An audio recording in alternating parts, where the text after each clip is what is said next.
Est-ce qu'on peut acclamer le Seigneur? Je prends la parole dans le nom de Jésus. Adam appela sa femme Ève, car elle devait être la mère de tous les vivants. L'Éternel Dieu fit des habits en peau pour Adam et pour sa femme, et il les leur mit. L'Éternel Dieu dit, voilà que l'homme est devenu comme l'un de nous pour la connaissance du bien et du mal. Maintenant, empêchons-le de tendre la main, de prendre aussi du fruit de l'arbre de vie, d'en manger et de vivre éternellement. Ainsi l'Éternel Dieu le chassa du jardin d'Éden. Ainsi l'Éternel Dieu le chassa du jardin d'Éden. Pour qu'il cultive la terre d'où il avait été tiré. Pour qu'il cultive la terre d'où il a été pris. Après avoir chassé Adam, il posta à l'est du jardin d'Éden. Après avoir chassé Adam, il mit à l'orient du jardin d'Éden les chérubins qui agitent une épée flamboyante pour garder le chemin de l'arbre de vie. Amen. Retiens ça. Passage suivant. Dieu te bénisse. Nous restons ici, on va bosser ensemble. D'accord? Vas-y, ma fille. Amen. Je prends la parole dans le livre de Jean 1 à partir du verset 29. Juste le verset 29. Jusqu'au verset 31. Amen. Le lendemain, il vit Jésus venant à lui et dit, voici l'agneau de Dieu. Voici l'agneau de Dieu. Qui ôte le péché du monde. Qui ôte le péché du monde. C'est celui dont j'ai dit. C'est celui dont j'ai dit. Après moi vient un homme. Qui m'a précédé. Car il était avant moi. Je ne le connaissais pas. Mais c'est afin qu'il fut manifesté à Israël que je suis venu baptiser d'eau. Amen. Passage suivant. Amen. Je prends la parole dans Apocalypse 5. Christ dit d'ouvrir le livre scellé. Puis je vis dans la main droite de celui qui était assis sur le trône un livre écrit en dedans et en dehors, scellé de 7 sceaux. Et je vis un ange puissant qui crie d'une voix forte. Qui est digne d'ouvrir le livre? Qui est digne d'ouvrir le livre et d'en rompre les sceaux. Et d'en rompre les sceaux. Et personne dans le ciel ni sur la terre, ni sous la terre ne peut ouvrir le livre ni le regarder. Et qu'est-ce qu'il fait après? Et je pleurais beaucoup. Et je pleurais beaucoup de ce que personne ne fut trouvé digne d'ouvrir le livre ni de le regarder. Et l'un des vieillards me dit, ne pleure point. Car voici le lion de la tribu de Juda, le rejeton de David, a vaincu pour ouvrir le livre et ses 7 sceaux. Et je vis au milieu du trône et des 4 êtres vivants, et au milieu des vieillards, un agneau qui était là, comme immolé. Il avait 7 cornes et 7 yeux, qui sont les 7 esprits de Dieu envoyés par toute la terre. Il vint et il prit le livre de la main droite de celui qui était assis sur le trône. Quand il eut pris le livre, les 4 êtres vivants et les 24 vieillards se prosternèrent devant l'agneau, tenant chacun une harpe et des coupes d'or remplies de parfums, qui sont les prières des saints. Amen. On va s'arrêter ici. Éternel, merci encore pour ce moment que tu permets. Je prie que tu effaces ma personne et ma chair, et que ton nom soit glorifié au nom puissant de Jésus. Amen. Dans notre premier passage, il va y avoir une situation. Reprends-moi ton premier verset. Adam appela sa femme Ève. Adam appela sa femme Ève car elle a été la mère de tous les vivants. Et la suite nous dit quoi? L'Éternel Dieu fit des habits en peau pour Adam et pour sa femme. L'Éternel fit à Adam et sa femme des habits de peau et il les en revêtit. Il y a quelque chose qui se passe ici. La Bible nous fait comprendre une chose. Que Adam va appeler, comment dire, sa femme Ève. Ce qui veut dire mère de quoi? De tous les vivants. Mais la suite nous dit l'Éternel fit à Adam et sa femme des habits de peau et il les en revêtit. Il y a une question qu'on peut se poser ici. C'est pourquoi dans ce passage, à chaque fois qu'il s'agit de Ève, ce sera Adam qui parlera. Mais quand il s'agit d'Adam, c'est l'Éternel qui parle. Parce qu'au préalable, la Bible nous fait comprendre en Genèse 2 qu'il va planter l'homme. Avant que la femme arrive, il y avait un homme. Ce qui veut dire avant qu'il y ait l'église, il y avait Pierre. Est-ce que quelqu'un me comprend? Et à cause de cela, en fait, quand il a planté, il a cultivé, en fait, il lui avait donné une mission. Mais dans la mission, voici que l'homme se trouvait seul. Il a voulu lui faire une aide semblable. Mais quand on réfléchit, pourquoi il va lui donner une aide semblable? C'est pas parce qu'il avait besoin d'amour ou de réconfort. C'est parce que Dieu lui-même avait une aide semblable qui était sa propre personne. Depuis le départ, depuis le commencement de toutes choses, il avait créé des choses à la manière singulière. Mais quand il s'agissait de l'homme, à ce moment précis, nous verrons que Dieu ne sera pas seul à décider. En fait, Dieu va se départager les rôles à lui-même. Il y a celui qui est, comment dire, le corps. Il y a celui qui est l'âme. Il y a celui qui est l'esprit. Et au travers de ça, il dit, faisons l'homme à notre image, selon notre ressemblance, et on connaît toute la suite. Et c'est arrivé jusqu'ici où l'homme a dégringolé à cause de l'aide semblable. Parce que tu peux avoir une aide semblable, mais dans l'aide semblable, ça ne doit pas te faire éloigner de la mission. Est-ce que quelqu'un me comprend? C'est comme lorsque je donne ma vie à Jésus, et puis maintenant, on dit que mon aide à moi, c'est mes fréquentations. Et le problème, c'est que mes fréquentations n'ont pas la vision que moi j'ai.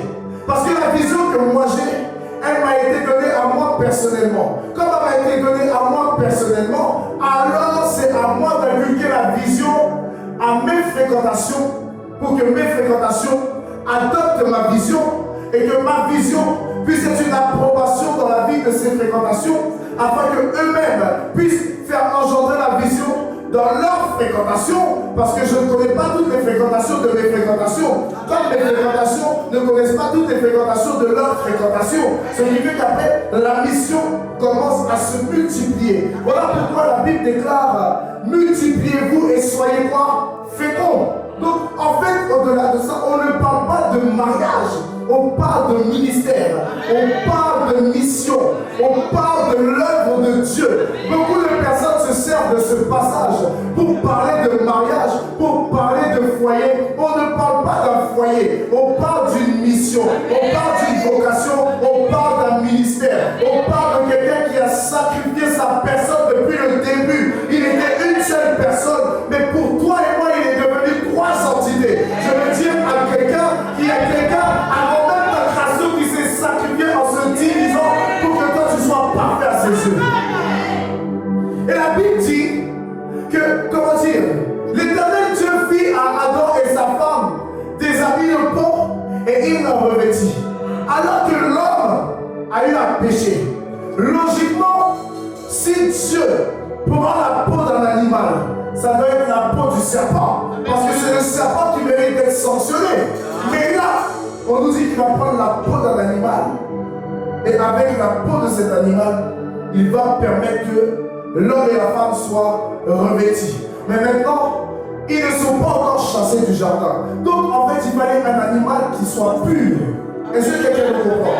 Et la pureté qu'il y avait au-devant de Jésus, de l'Esprit Saint et de notre Père dans les cieux, c'était la brebis. Est-ce que quelqu'un me comprend? Parce que même Jésus dira en Jean 10, je suis le bon berger. La Bible dit même que Jésus dira, je suis la porte.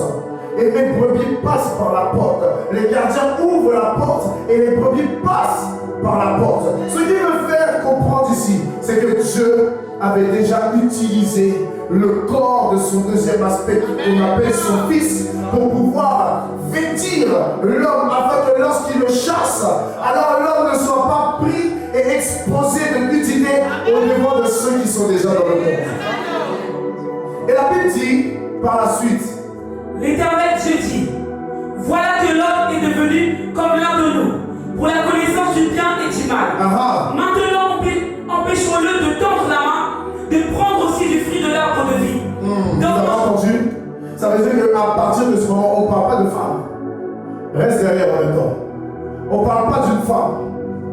Mais on est en train de parler ici de l'homme encore.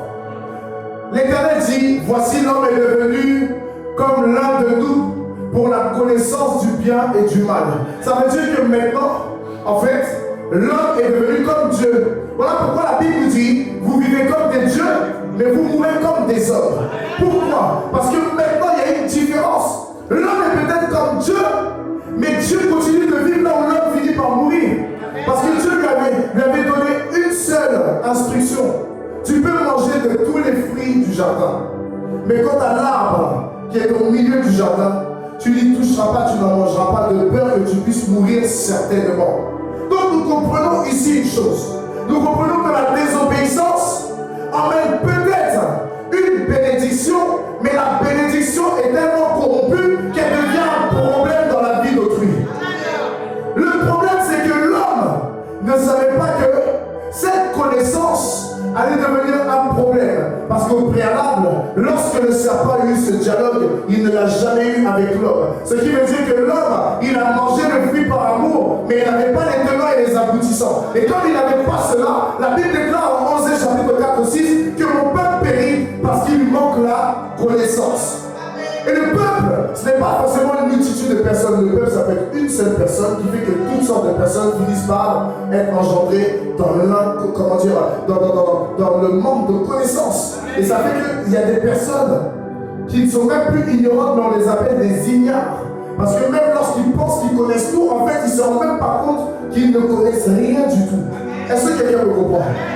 Et au travers de ça, la Bible dit maintenant que Dieu va dire: empêchons-le maintenant d'avancer sa main, de prendre l'arbre de vie, d'en manger et de vivre éternellement. Ça veut dire qu'il fallait que maintenant Jésus, étant sacrifié, Jésus puisse devenir un arbre. Parce qu'on appelle la vie, l'arbre de vie. Et Jésus dira en Jean 14,6: je suis le chemin, la vérité et la vie. Nul ne vient au Père que par moi. En fait, pour avoir accès au Père, il fallait que l'homme puisse manger cet arbre. Mais pour que l'homme puisse manger cet arbre, il fallait qu'on le laisse passer.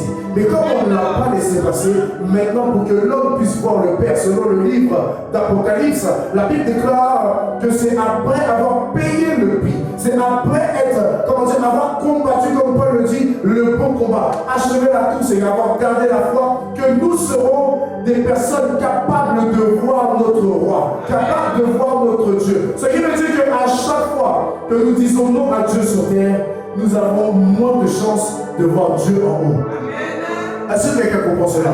À un moment donné, ce n'est plus une question de la chair, ce n'est plus une question d'avoir raison, ce n'est plus une question d'avoir le dernier mot. Parce que vers la fin, c'est lui qui est le dernier, là, c'est Jésus. On n'a plus le temps de se justifier, on n'a plus le temps de commander, on n'a plus le temps de passer du temps à vouloir faire comprendre. Le temps est révolu pour ce genre de choses. Nous devons simplement payer le prix parce que Adam a posé un acte par manque de connaissance qui fait que nous sommes condamnés aujourd'hui. Si nous ne cherchons pas à marcher selon la parole de Dieu, à marcher selon le plan de Dieu qu'il a préparé pour nous, alors au dernier jour, beaucoup de ceux qui diront Seigneur, Seigneur, je vous le dis en vérité, n'hériteront pas du royaume des cieux.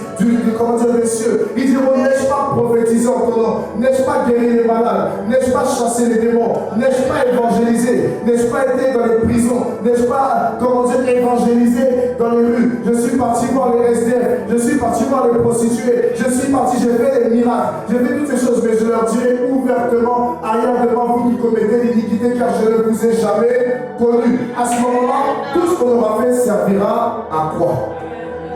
Est-ce que quelqu'un comprend?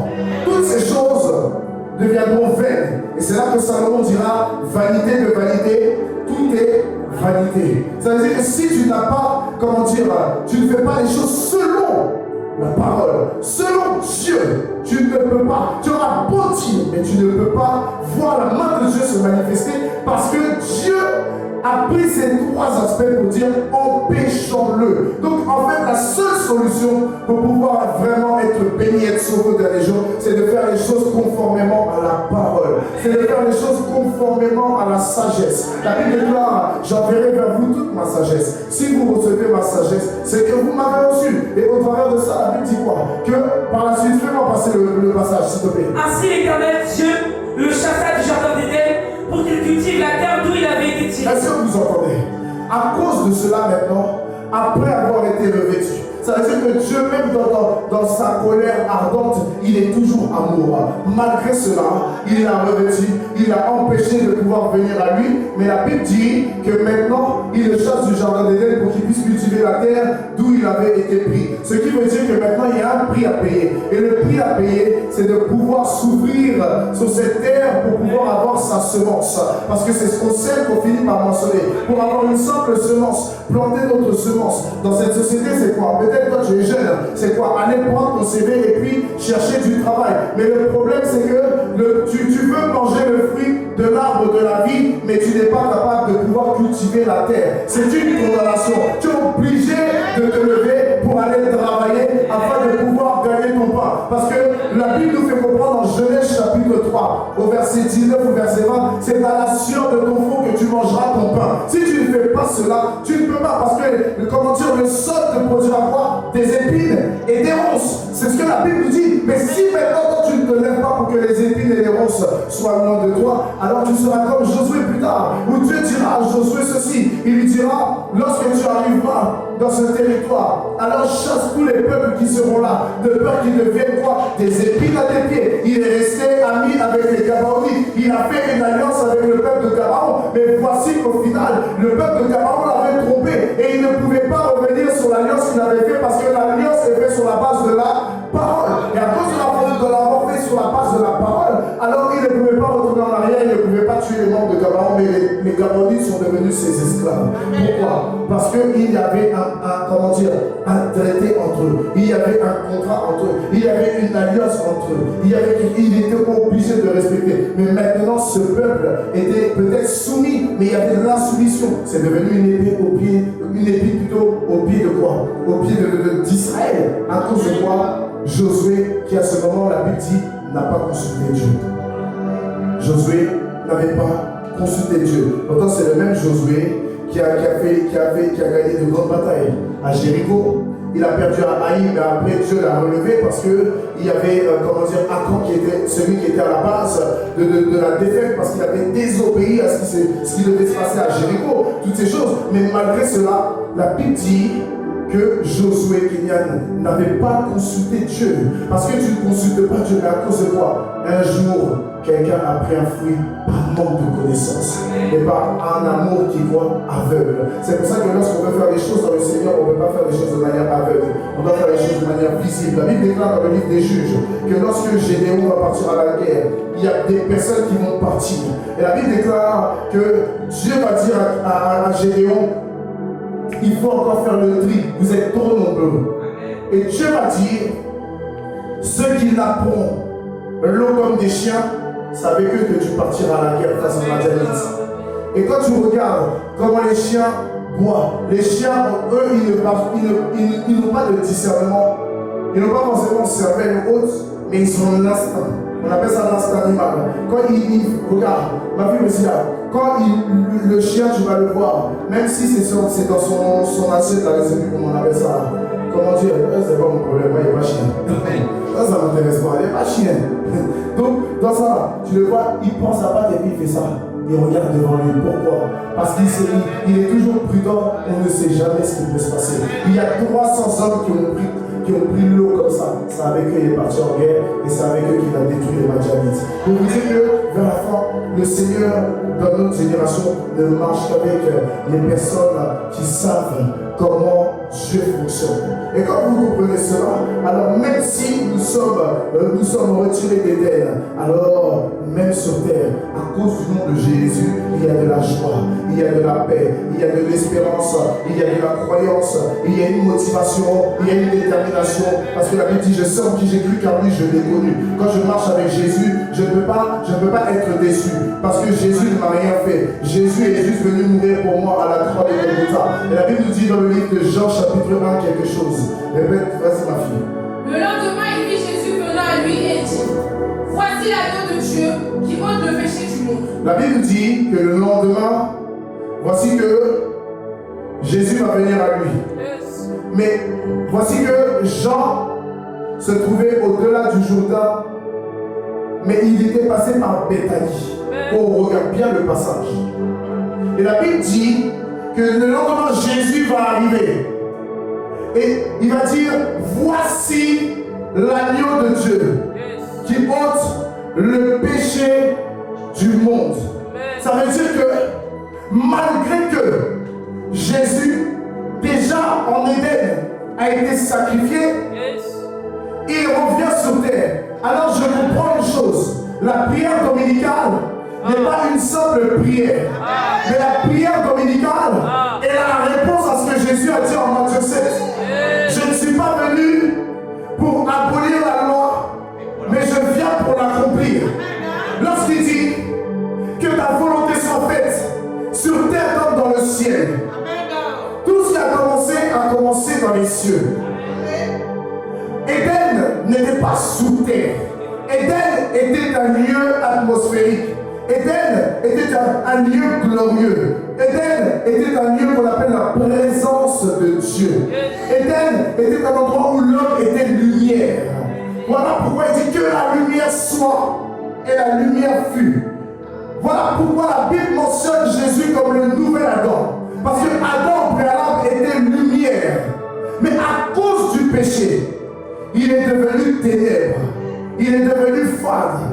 Voilà pourquoi, lorsque Dieu l'appellera dans le jardin, il dit: j'ai entendu ta voix et j'ai eu peur, je me suis caché parce que je suis nu. Mais lorsqu'on se cache, c'est qu'on se met dans un endroit où il n'y a pas de lumière. Et quand il n'y a pas de lumière, c'est comme si en fait c'est un moment qu'on appelle la nuit. Parce que la nuit en fait est une absence de lumière. La journée est est un complément de lumière. C'est comme, le chaud est une vague de chaleur et le froid en fait est un manque de chaleur. C'est pour ça que quand il y a des gens qui disent que Dieu n'existe pas, comment tu peux dire que Dieu n'existe pas si ces choses sont contradictoires entre elles-mêmes et on les vit à chaque jour?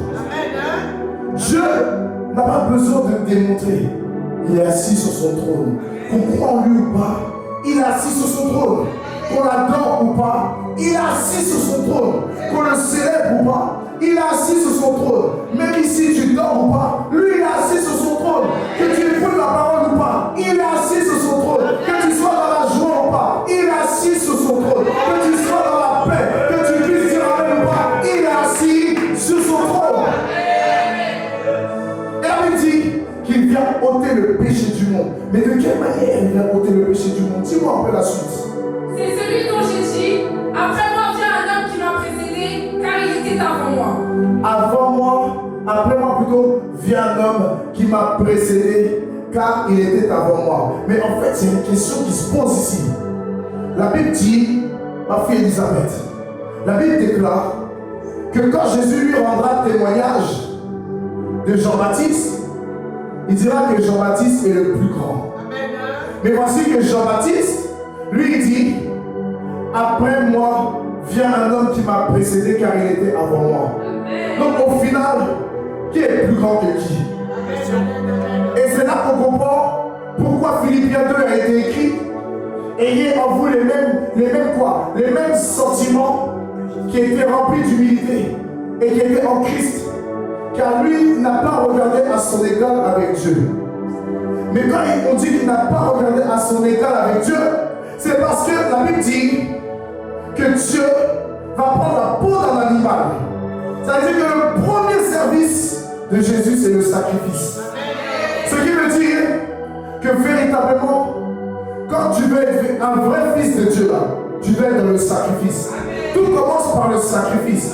Si tu n'arrives pas à te sacrifier, tu ne peux pas être identifié au-devant de Dieu. Parce que le sacrifice démontre que tu donnes ta vie. Le premier sacrifice de Jésus a été de donner sa vie pour que l'homme soit vêtu. Mais aujourd'hui, on dit qu'il est celui qui vient ôter le péché du monde. Celui qui parle, il dit: celui qui vient après moi, c'est un homme qui m'a précédé, car il était avant moi. Ce qui veut dire que même Jean-Baptiste, qui est né de la même manière que Jésus, n'a pas pu être comme Jésus, parce que pour que Jean-Baptiste soit né de la même manière que Jésus, il fallait qu'il ait un exemple. Voilà pourquoi la Bible dit: je suis le chemin, la vérité et la vie. Nul ne vient au Père que par moi. Je suis le sacrifice. C'est ici la voix qui crie dans le désert. Mais cette voix qui crie dans le désert, elle finira par être détruite à cause d'une décapitation. On va couper sa tête parce qu'il a eu à parler au roi et le roi n'était pas content. Mais voici que sa femme a été dans un temps de malice et elle a tellement donné à sa fille de bien bosser pour ce roi qu'il lui a dit: demande-moi ce que tu veux, je te donnerai même la moitié de mon royaume. Mais voici qu'à cause de la parole, Jean-Baptiste n'a pas fléchi. Jean-Baptiste a montré que lui, c'était le sacrifice ou rien. Et qu'est-ce qui va se passer? À cause de cela, voici que la fille de cette femme va faire quoi? Elle va demander la tête de Jean-Baptiste. Même le roi était tourmenté quand il lui a dit ça. Je vais vous dire que quand on arrive devant de telles personnes qui se sacrifient au point de ne même pas chercher à savoir qu'est-ce qu'ils vont subir, ils n'en ont plus rien à faire. La Bible dit, Christ est ma vie, la mort m'est un bien. Le premier qui l'a vécu, c'est Jean-Baptiste en vérité. Parce qu'il a eu l'honneur de baptiser Jésus et en plus de parler d'annoncer la venue de Jésus, alors il est celui, même quand on regarde bien, il est le prophète le plus précis sur la venue de Jésus. Parce que lui, quand il a parlé, Jésus a apparu. Est-ce que quelqu'un me comprend? Esaïe a annoncé avec précision quand il allait venir, mais Esaïe ne l'a pas vu. Et la Bible dit quoi? Qu'ils ont salué la grâce de l'homme, mais ils ne l'ont pas reçu, ils ne l'ont pas touché, ils ne l'ont pas vu. Et voici Jean-Baptiste, lui, il prophétise, il déclare, et puis le lendemain, il apparaît. Quelle grâce! On ne pouvait même pas dire qu'on ne croit pas en son ministère. Mais malgré cela, un roi a eu peur de lui donner la mort. En fait, quand tu es un homme de sacrifice, ceux qui sont au-devant de toi ont peur de te faire du mal. Je vais vous rendre un témoignage. Des années en arrière, on m'a causé certains problèmes. Mais les mêmes personnes qui étaient à la base du problème ont été les mêmes personnes qui me protégeaient pendant le problème. Pourquoi? Lorsque tu es un homme de sacrifice, il y a une alliance qui est engagée entre Dieu et toi. Et quand tu as une alliance qui est engagée, le monde spirituel se met en mouvement à cause de toi. Tu n'as même pas besoin de dire que des colonnes d'anges viennent entourer le secteur. Le problème, c'est que l'homme ne voit pas. Et comme l'homme ne voit pas, il a du mal à croire. Mais le souci, c'est de quoi? Quand tu es à ce stade, c'est que tu as l'esprit de Géasi dans ta vie. Parce que Élisée dira à Géasi, si tu voyais tout ce qu'il t'a vu. Et c'est après qu'il va prier. Et il va prier pour les yeux de Géasi. Et Géasi va voir tous les anges qui étaient sur les falaises. Et c'est là qu'il va comprendre qu'en vérité, nous sommes peut-être une armée physique, mais il y a une armée spirituelle qui nous suit. Vous devez réaliser que lorsque vous êtes dans le sacrifice, rien ne peut vous ébranler. Lorsque vous êtes dans le sacrifice, l'élévation sera votre partage tôt ou tard. Lorsque vous êtes dans le sacrifice, alors le Seigneur permettra un jour votre ascension. Lorsque vous êtes dans le sacrifice, vous allez pleurer, vous allez vous poser des questions. Mais la Bible déclare que même Jésus là, à la croix, là, il était dans le mal.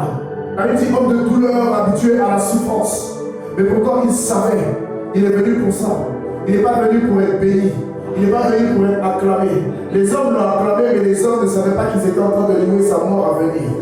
Les hommes ne savaient pas qu'ils étaient en train de louer celui qui allait mourir pour eux. Les hommes ne savaient pas. Jésus n'était pas un homme qui allait venir que pour les Israélites. Il venait pour toutes sortes de cultures. Parce qu'à la base, il n'y avait pas de religion. À la base, il y avait des adorations. C'est l'homme qui a créé les religions. Et la première religion est venue en Allemagne en l'an 715. Et c'est même pas un homme qui l'a mise, mais c'est le diable qui l'a mise. On appelle ça la franc-maçonnerie. C'est là que tout a commencé. C'est là que, les royaumes se sont ralliés à la cause du diable. C'est là que les sionistes se sont placés. C'est là que les maçons sont venus. C'est là que les catholiques sont venus. On appelle ça le Vatican. C'est là que, après, les personnes de renommée se sont mis. Et c'est maintenant nous, les consommateurs, qui sommes aveuglés par tout ce qui se passe. Parce que nous ne sommes que des pions qui se faisons lobotiser par tout ce que nous voyons, par tout ce que nous entendons. Mais tout a commencé un seul jour. Il suffit d'un jour pour que l'aveuglement puisse frapper toute une génération. Il suffit d'un jour. Mais la Bible dit qu'il est venu pour ôter, le péché du monde. Et il était avant Jean-Baptiste. Et que nous dit la suite? Je ne le connaissais pas. Je ne le connaissais pas, mais c'est afin qu'il fut manifesté à Israël que je suis venu baptiser d'eau. Ça veut dire qu'en fait, lui, quand il dit en Matthieu 3, je prépare le chemin. Moi, je baptise d'eau, mais celui qui vient après moi est plus grand que moi. Il vous baptisera d'esprit et de feu. Au jour d'aujourd'hui, on veut l'esprit et le feu, mais on ne veut plus le sacrifice. Au jour d'aujourd'hui, on veut l'esprit et le feu, mais on ne peut pas payer le prix. Au jour d'aujourd'hui, on veut l'esprit et le feu, mais on est borné. On veut l'esprit et le feu, mais on n'arrive pas à s'humilier. On veut l'esprit et le feu, mais on n'arrive plus à pardonner. On veut l'esprit et le feu, mais on veut toujours en découdre. On veut l'esprit et le feu, mais on ne sait pas, comment dire, être doux. On ne sait pas marcher dans la douceur. Alors que la Bible déclare que lorsque, en 1 Roi 19, l'Éternel s'est révélé à Élie, c'était dans un doux murmure. Mais nous, qu'on parle, il faut qu'on montre que nous sommes dangereux. Il faut qu'on montre que c'est nous on gère. Il faut qu'on montre que nous on fait peur. Alors que vers la fin, là, l'autre Dieu qui est le plus redoutable, il n'est pas là pour faire peur. Notre Dieu qui est redoutable, là, combien de fois il a pardonné? Et puis toi tu n'arrives pas à pardonner. Pourtant la Bible dit en 1 Jean chapitre 4 verset 17, tel il est, tel nous sommes. Au final tu n'es pas comme Dieu, tu es comme Satan. Parce que c'est Satan qui ne pardonne pas. Il est rempli de haine, il est rempli de colère, il est rempli d'envie de détruire. Et c'est pour ça qu'en Jean 10, on nous parle d'une catégorie de personnes qu'on appelle, on les appelle comment? Prends-moi Jean 10. Prends-moi Jean 10. J'aimerais bien qu'on prenne la parole. On dit quoi? Le voleur Vous avez vu le voleur. Ça veut dire que quand tu es en colère et que tu veux te manger, tu es un voleur. Vous avez vu la définition du voleur devant Dieu? Le voleur ne vient que pourquoi? Pour dérober, égorger et détruire. Dérober, égorger et détruire. Ce qui veut dire que quand tu es à l'église et que quand tu vas encore faire des histoires, tu es un voleur. Quand tu es à l'église et puis tu veux forcément en découdre, tu es un voleur. Quand tu es à l'église et puis forcément là, tu vas avoir le dernier mot. On te parle, tu parles, tu es un voleur. Parce que celui qui n'est pas voleur, il sait écouter, il sait obéir, il sait s'humilier, il sait pardonner, il sait avancer. Voilà le véritable. Mais l'autre, c'est un voleur. Il se redresse la tête, ouvre t'asseoir dans le peuple. Vous devez comprendre à un moment donné que si on veut ressembler au Seigneur, on ne doit même pas montrer qu'on a quelque chose dans le cœur. Parce que lui, là, il n'avait ni beauté ni éclat pour attirer les regards. Mais aujourd'hui, on veut tellement attirer les regards, on est prêt à faire des scandales, on est prêt à faire des choses, on est prêt à gifler dans l'église, on est prêt à faire du tapage, on est prêt à se mettre sur TikTok, aller faire des lives, aller parler des gens en désordre. C'est ça que Dieu appelle voleur.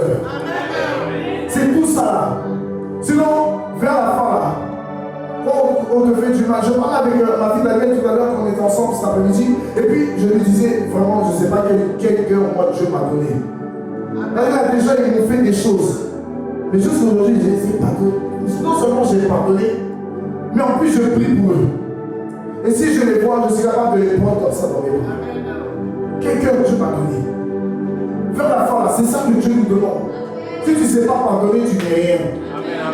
Si tu ne sais pas avancer, tu ne peux rien. Vers la fin, tu dois apprendre à toujours être amour.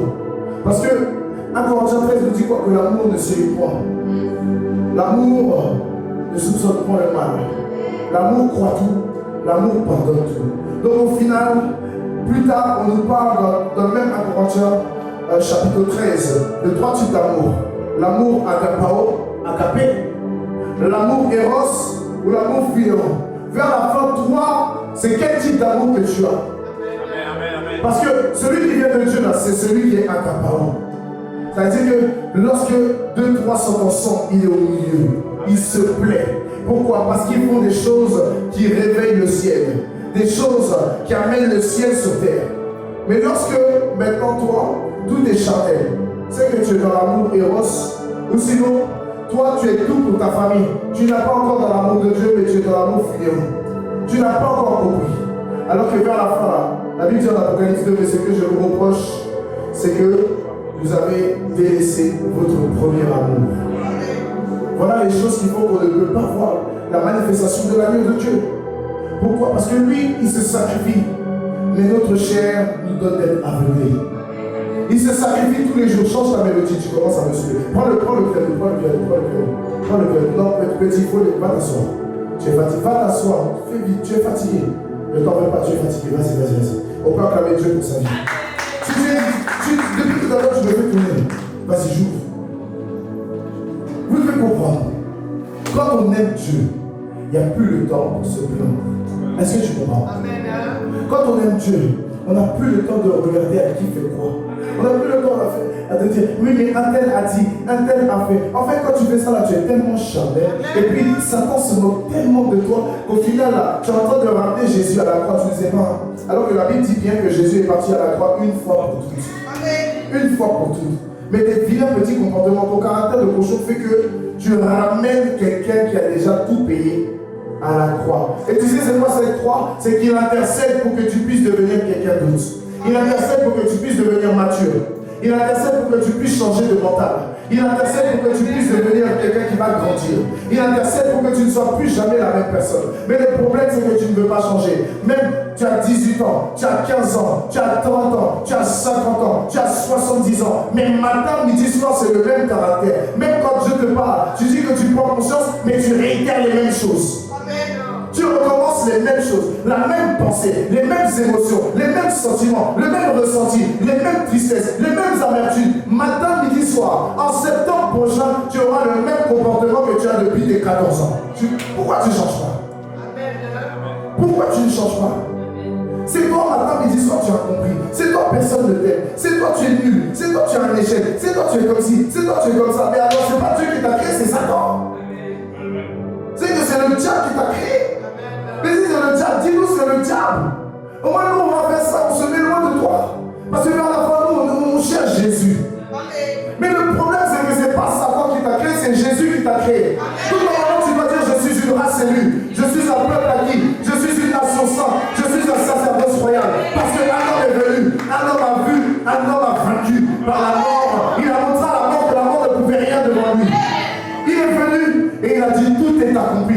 Il est venu, il a dit j'ai soif. On lui a percé le côté et il dit tout est accompli. Et il a crié Père entre tes mains je remets mon esprit. Quel homme est capable de dire à Dieu entre tes mains je remets mon esprit? Toi tout tu dis entre tes mains je remets mon esprit, tu vas fermer tes yeux, tu vas les réouvrir, tu n'es pas au ciel, tu es dans cette salle. Quel homme est capable de faire ça? Mais lui, il est venu. Même sur la croix, je vais te dire quelque chose qui va te choquer. Tu penses qu'il était fatigué parce qu'il était cloué, parce que le sang coulait. Mais laisse-moi te dire, José, sur la croix, là, c'est là même qu'il était le plus fort. Amen, amen, amen. La Bible dit en 2 Corinthiens chapitre 12, 3 fois j'ai prié. C'est Paul qui dira ça. Mais Dieu me dira, ma grâce te suffit. C'est dans ta faiblesse que ma puissance s'accomplit. C'est-à-dire que quand tu es faible là, quand les gens se moquent de toi, quand les gens pensent qu'ils ont raison, quand les gens pensent qu'ils ont le dernier mot, laisse-les parler. Toi, reste dans la faiblesse humaine, mais rentre dans la force qui est spirituelle. C'est là que tu vas voir que Dieu, en psaume 91, n'a pas menti au travers du psaume de David. Quand il dit, au verset 8, à moi la vengeance, à moi la rétribution. Parce qu'on t'a fait du mal, quand tu veux forcément parler par ta mentalité, par tes points, par ceci, par cela, comme ci, comme ça. Vers la fin, on a dit, à qui tu fais du mal?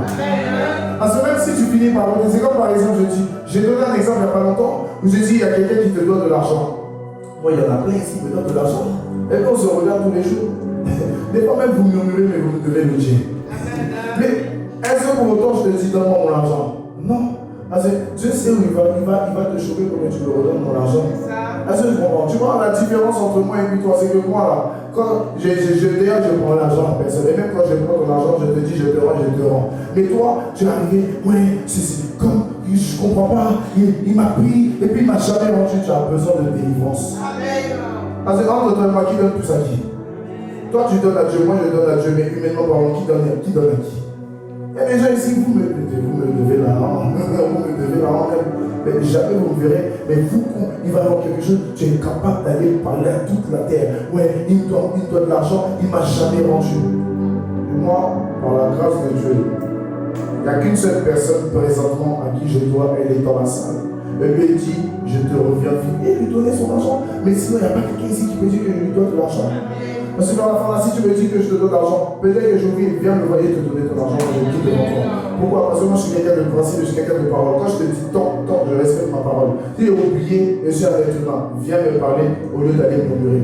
Viens me parler au lieu de critiquer. Tu vas mettre une identité sur moi qui n'est pas ça. Parce que vers la fin, moi je respecte ce que la Bible dit. La Bible nous fait comprendre dans le livre des Lévitiques que nous devons donner ce que nous avons dit à Dieu. Et si nous ne le faisons pas, dans les délais que nous avons dit, nous devons donner par 3 fois. Ça veut dire que vers la fin, là, moi pour ne pas donner plus, je m'arrange à te donner en temps et en heure. Si je ne peux pas te donner en temps et en heure, c'est que là maintenant je suis obligé d'obéir à la loi. Je vais te donner 3 fois plus. C'est pour ça qu'il y a des personnes, des fois là, vous marchez avec moi, c'est parce que moi-même je sais que j'ai oublié. On arrive dans le magasin, ah ça te plaît, tiens pas. Voilà. Les personnes, Dieu me rappelle sur le coup que je dois donner tout. J'arrive, cette paire, elle coûte combien? 200 € ça te plaît? Ça taille. Ouais, ça fait combien? Un jour j'étais avec Solène et puis j'étais avec le prophète. Ouais, on était parti juste à la base pour acheter un chargeur. Le Seigneur m'a dit, prends-leur ce qu'ils veulent.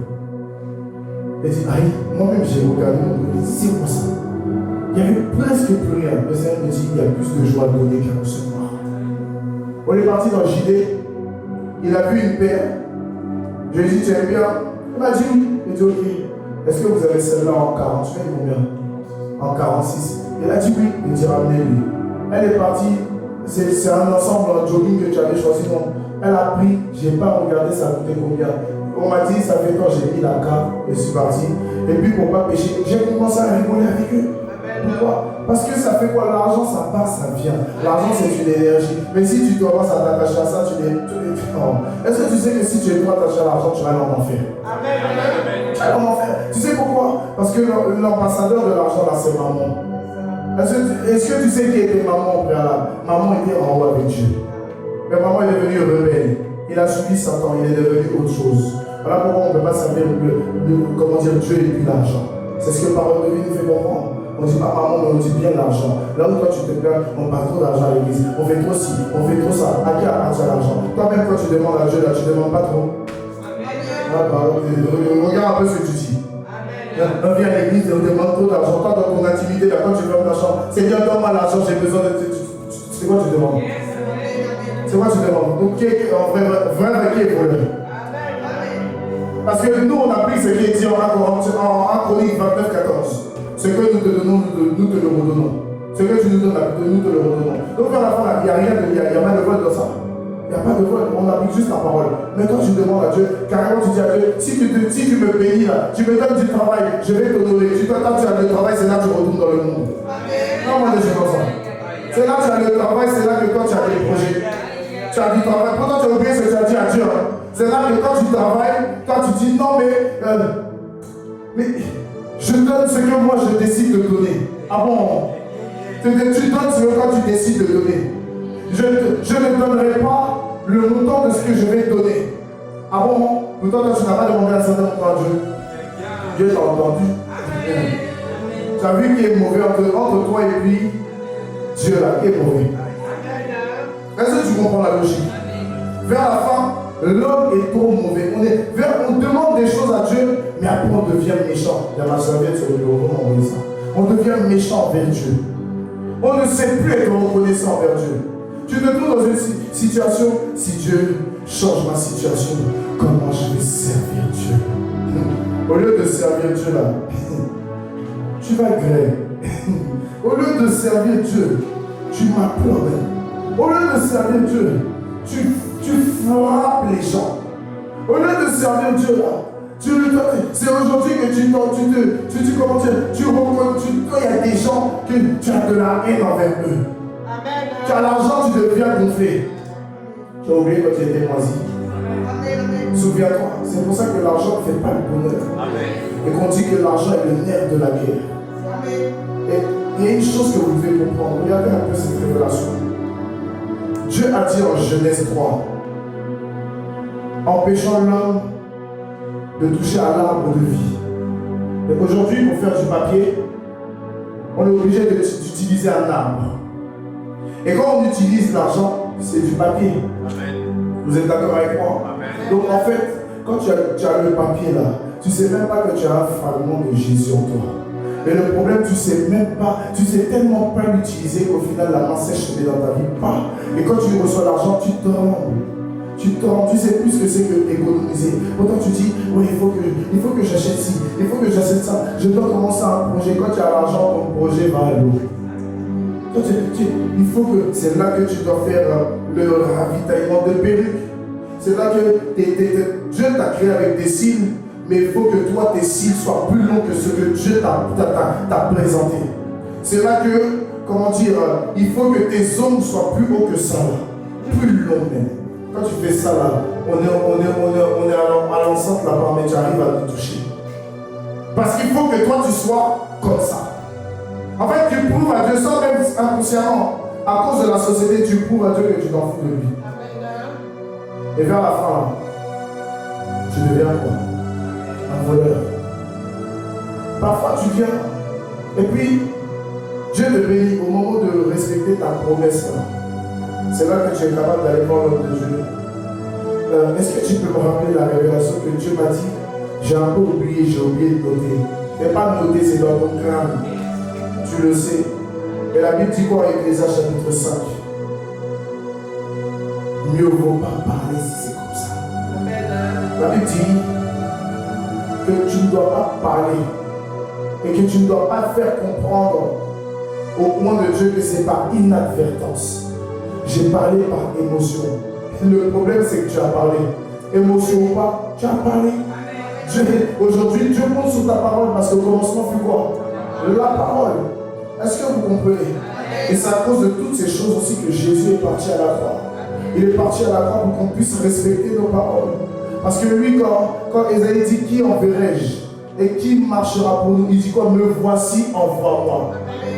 Mais quand il dit me voici, envoie-moi là, à Gethsémani, c'était chaud.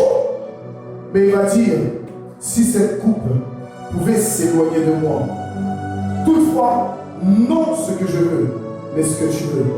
Il va repartir une deuxième fois. Si tu ne peux pas éloigner cette coupe de moi, alors donne-moi la force d'obéir à ta volonté. Voilà ce que Jésus va dire. Mais toi, dès que c'est dur, c'est là que tu as grâce pour. Dès que c'est dur, c'est là que tu es constipé, tu as la grippe.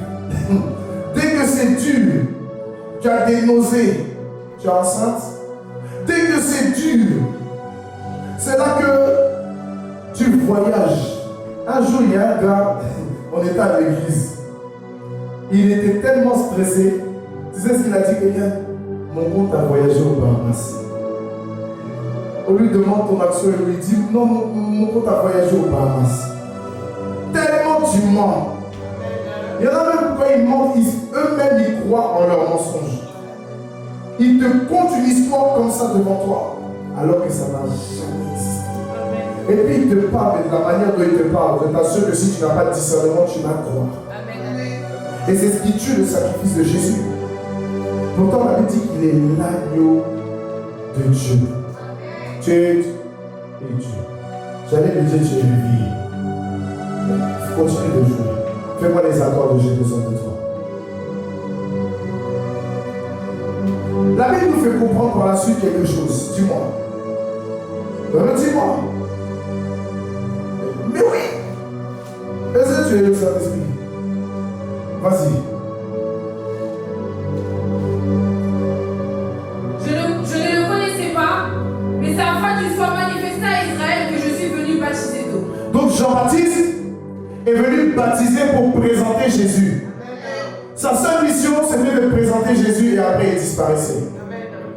Il y a des personnes qui veulent tellement être à la page à chaque génération, chaque année, que le problème, pour pouvoir être à la page, ils sont obligés de faire du mal. Pour pouvoir être à la page, ils sont obligés d'évincer les gens. Pour toujours être vus de tous, ils sont obligés d'écraser, piétiner les autres. Alors que Jean-Baptiste, il avait juste une mission, baptiser pour présenter. Mais comment il allait présenter? Lui, il dit quoi? Il dit, voici l'agneau de Dieu qui ôte le péché du monde. C'est de lui dont j'ai parlé lorsque je disais, il vient après moi, mais c'est un homme qui m'a précédé car il était déjà avant moi. Et la Bible dit qu'il vient pour baptiser, afin de présenter à Israël qui il est. Mais lorsque il va baptiser, ce n'est plus lui qui va parler, mais il y a une approbation qui sera faite. Le ciel va s'ouvrir parce qu'il venait de démontrer un autre type de sacrifice. Voici l'agneau de Dieu qui ôte le péché du monde. Il passe par des eaux. Il délaisse une nature qu'il ne connaît même pas. Parce qu'après, il y a l'épreuve qui arrive. Le désert. Et lorsqu'il arrive, alors il va se passer que il sera plongé. Parce que quand on baptise, on est plongé dans l'eau. Baptiser, qui vient du mot baptizo en italien, qui veut dire plonger, qui veut dire immerger. C'est-à-dire on te plonge dans l'eau, on te ressort. C'est là qu'on dit que tu es vraiment baptisé. Une goutte d'eau sur ta tête, c'est une bataille d'eau. Est-ce que quelqu'un me comprend? Et voici que le ciel s'ouvre. Le Saint-Esprit descendra comme une colombe, pardon. C'est pour ça que Jésus dira quoi? Soyez prudents comme des serpents et simples comme des colombes.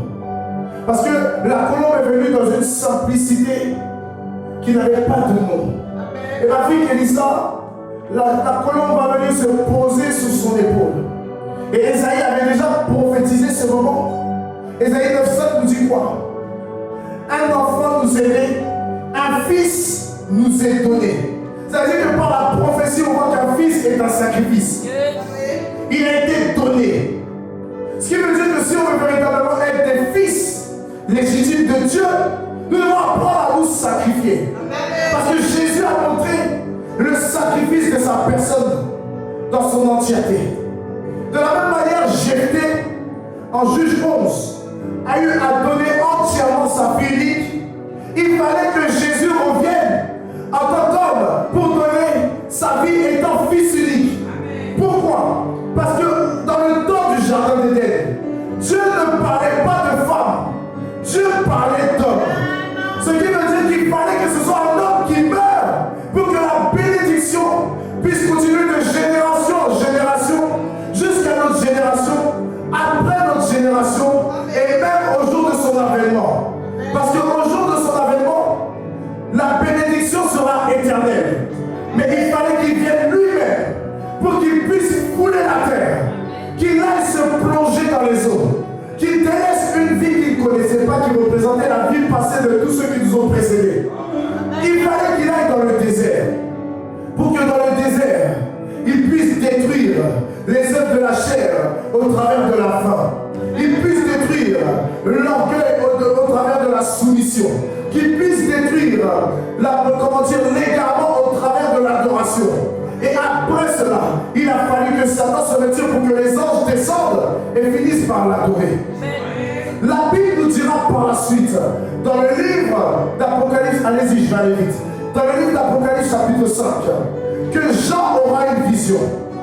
Et voici, il y aura un ange qui dira qui est digne de prendre le livre et d'en noter les sceaux. Jean dira, et je regardais dans les cieux et sur la terre, et je ne vis personne qui fût digne, et je pleurais beaucoup, car je voyais que nul n'était digne de prendre le livre, ni de le regarder. Mais voici l'un des vieillards viendra, et il me dit ne pleure point, car voici celui qui est le rejeton de David, le lion de la tribu de Juda, celui qu'on appelle le roi des rois, celui qu'on appelle Jésus de Nazareth, celui qu'on appelle le Fils de l'homme, celui qu'on appellera aussi Fils de Dieu, celui qu'on appelle l'ancien des jours, celui qu'on appelle le fidèle conquérant, celui qu'on appelle l'étoile brillante du matin. Pourquoi? Parce qu'il y avait quelqu'un qu'on appelait as brillant, qui est devenu quelqu'un de déchu. Et à cause de cela, il fallait que Jésus vienne sur le terrain de celui qui était précipité pour pouvoir mourir au devant de lui, mais pouvoir prouver à sa personne que celui qui l'avait mis au devant de la mort ne pouvait pas le retenir. Il est devenu l'étoile brillante du matin. Il fallait qu'on l'appelle le lion de la tribu de Juda, parce que le sceptre ne pouvait pas se détourner de la tribu de Juda. Il fallait que nous puissions voir cette personne, mais quand on va la battre des soirs, il fallait qu'on puisse voir cette personne qui était capable de pouvoir payer un prix dans le silence, payer un prix de manière intelligente. Et l'intelligence, elle était dans la souffrance. Il fallait qu'il souffre, il fallait qu'il pleure à cause de Lazare. Parce que Lazare est en train de prendre un sacrifice qui n'était pas le sien. Mais après 4 jours, il partira et il dira, Lazare n'est pas mort, il dort. Mais il dira à ses disciples, je vous le dis, Lazare est mort, mais c'est afin que le nom du Seigneur soit glorifié. C'est afin que sa gloire soit répandue. Et il dit quoi? Je me réjouis. Il dit, Père, je me réjouis car je sais que tu m'exauces toujours. Mais si je dis cela, c'est à cause de ce peuple. Et il rentrera dans le sépulcre. Et il dira, Lazare sort. Et Lazare va comment dire, sortir du tombeau. Et Jésus va sortir après lui. Et la Bible dira, laissez-le, teignez-le et laissez-le aller. Pourquoi? Il y avait quelqu'un simplement qui devait être embaumé. C'était Jésus. Lorsqu'il allait le retirer de la croix, il devait partir embaumé dans le sépulcre. La Bible déclare qu'on va il devait partir au milieu des malfrats. Mais les malfrats, ce n'est pas des voleurs, ce n'est pas des publicains ou autres. Les malfrats, c'est des gens comme toi et moi, des êtres humains. Parce que Adam a péché et nous avions la nature adamique. Il devait mourir au milieu de ces hommes. Et la Bible déclare qu'après 3 jours, la pierre va rouler. La pierre sera roulée.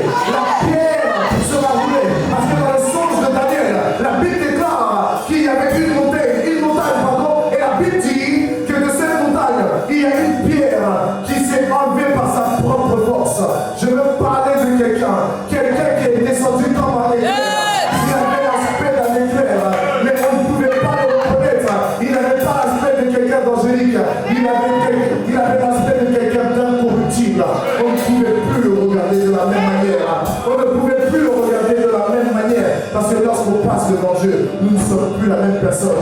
La Bible déclare que lorsque Moïse est parti, est parti au mont Sinaï, rien que au mont Horeb, lorsqu'il a vu il a eu sa rencontre avec Dieu en descendant, alors ses voix, et Josué n'arrivait plus à le reconnaître. Mais la Bible dit que par la suite, à Sinaï, lorsqu'il est descendu, alors il avait changé d'aspect, il avait vieilli. On ne peut pas voir Dieu et puis avoir une longue vie. On ne peut pas voir Dieu et avoir une longue assurance de vie. On peut voir Dieu, expérimenter Dieu, mais on ne peut plus vivre autant parce qu'on est prêt à partir là où il a parlé. On ne peut pas comment dire, fonctionner que Dieu, on le voit et on va vivre longtemps. Quand on voit Dieu, c'est pour une mission. Et après la mission, la vocation étant terminée, on s'en va auprès de lui.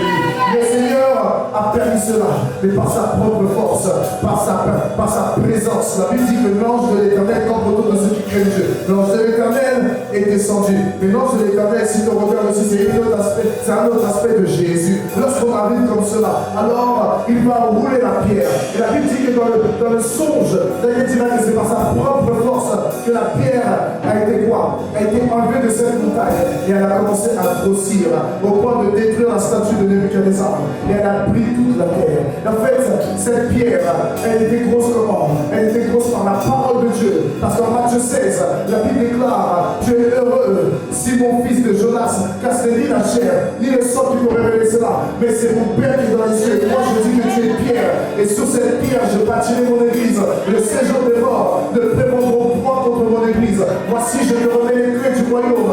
Tout ce que tu liras sur terre sera lié dans les cieux. Tout ce que tu déliras sur terre sera délié dans les cieux. Voici ce que représentait la pierre, la puissance de l'évangile à cause du sacrifice de Jésus-Christ.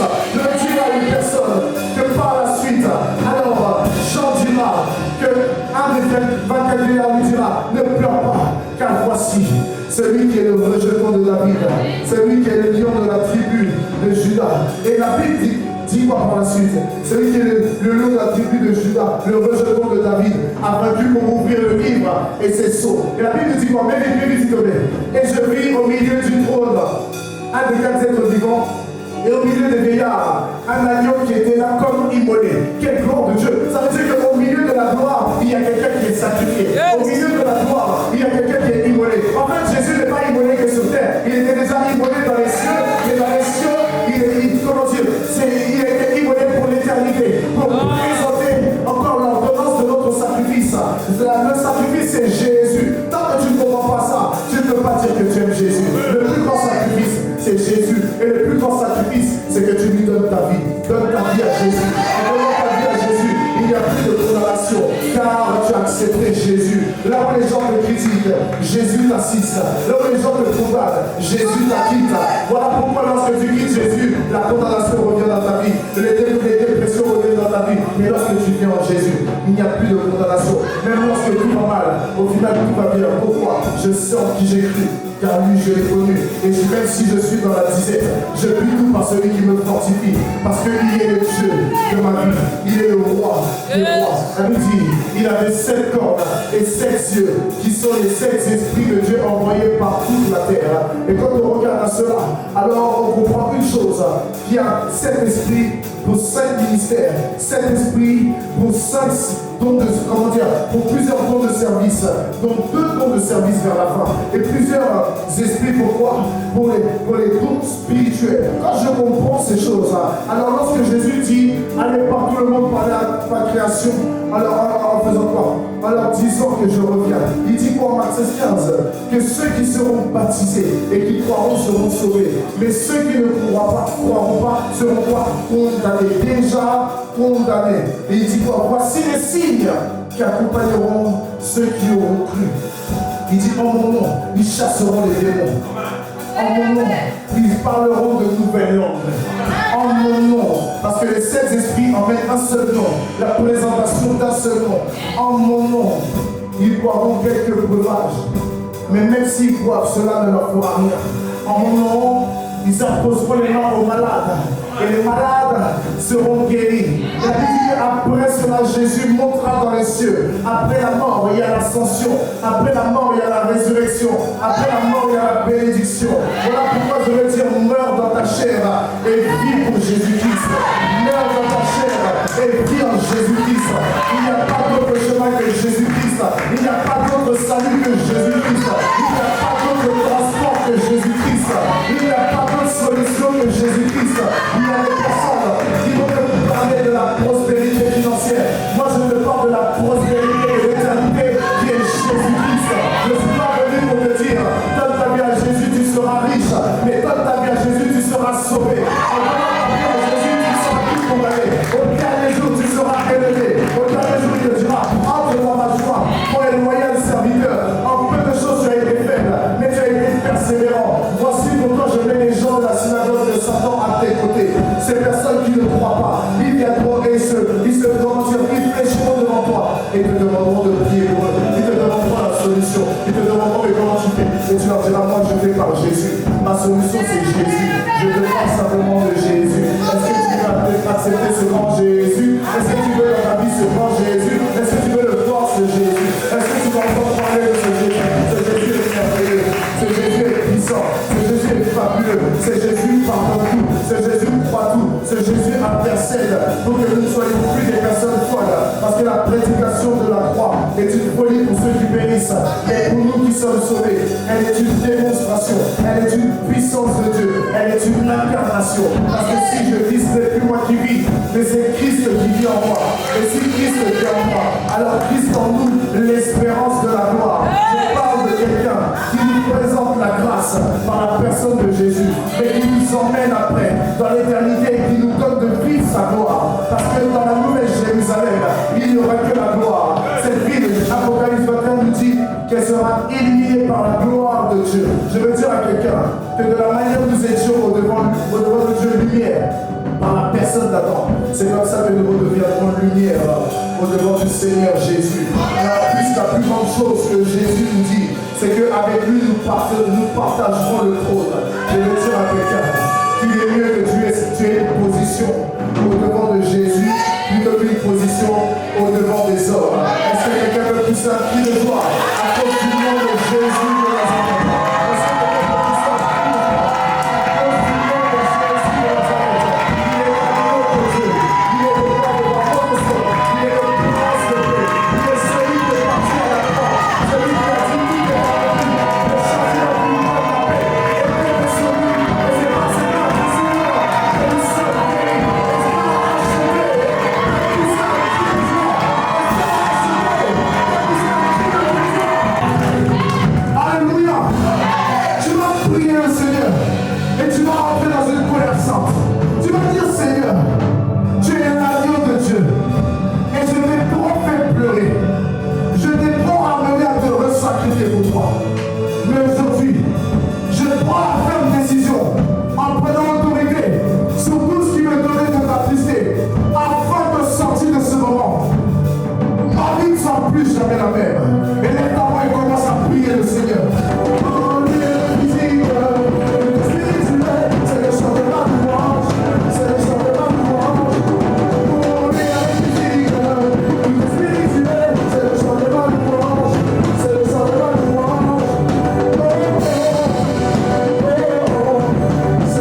puissant, il est saint, il est digne. Tous ceux qui sont appelés à la révélation, préparez-vous. Il va y avoir une multitude de visions qui vont commencer à nous révéler à chacun de vous, à chacune de vous. La gloire de Dieu est présente. Les hommes de révélation, les femmes de révélation, apprêtez-vous. Ceux qui travailleront et qui travaillent déjà par l'onction prophétique, ceux qui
que Dieu va utiliser puissamment, avec qui il va bouleverser le monde.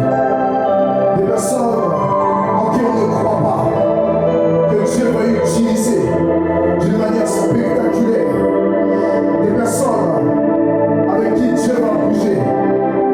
Des personnes qui feront le tour du monde pour la gloire de Jésus-Christ. Ils sont dans ce lieu. Oui, Seigneur, tu m'as dit que tu vas bouger avec eux.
Ah,